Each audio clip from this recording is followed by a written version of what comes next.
Kelompok atas dalam piramida ekonomi, mereka punya disposable income yang besar alias tidak terlalu terpengaruh dalam gaya hidup mereka. Memang biaya pengeluarannya naik dan pendapatan mereka turun saat ini, tapi tetap disposable income mereka besar. Kita ingin memetakan masalah dan kita akan memberikan solusinya. Namun kita harus akui bahwa ekonomi Indonesia saat ini adalah vicious circle atau putarannya ke arah bawah. Kita akan terus memberi saran walaupun dianggap mengkritik dan beroposisi. Tapi nggak apa-apa. Masa orang memberi saran dianggap ancaman? Namun saya tidak akan stop memberi saran. Tidak bakal.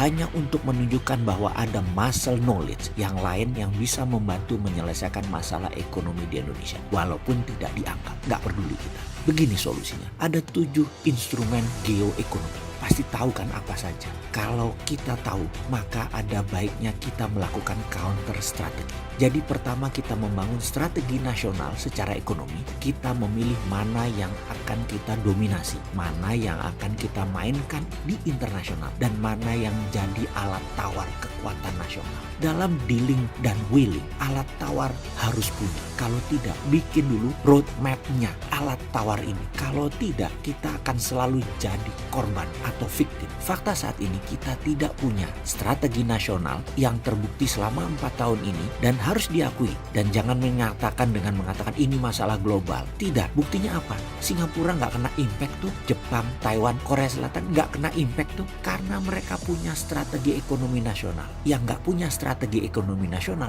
ya pasti kena masalah. Masalah itu disebut masalah global. Oke, kita bantu bikin. Kita bantu dengan mengingatkan para pejabat. Ada 7 geoekonomi instrumen. Sudah tahu kan? Oke, kita lanjut. Kita jelaskan sedikit. Misalnya, kita semua tahu dalam 5 tahun terakhir, Rusia mematikan gas dari Rusia ke Eropa lebih dari 3 kali. Demi mendapatkan harga murah barang impor dari Belanda, Belgia, dan Inggris masuk ke Rusia. Dan produk gandum dan wine Rusia harus diambil dengan harga tinggi oleh Belgia dan oleh Belanda. Karena produk Rusia itu dipajak tarif tinggi oleh Belanda dan Belgia. Strategi mematikan gas tersebut itu adalah salah satu geoeconomic instrumen yang Rusia pakai. Atau misalnya kita semua tahu, Cina 80% energinya adalah impor seperti batu bara, minyak bumi, dan gas. Impor dari luar Cina karena Cina nggak punya. Karena itu pemerintah Cina akan mengubah strategi energi nasional Cina, yaitu di tahun 2025 26% kendaraan akan harus jadi mobil listrik, di mana sumber baterai harus dikunci menjadi milik Cina.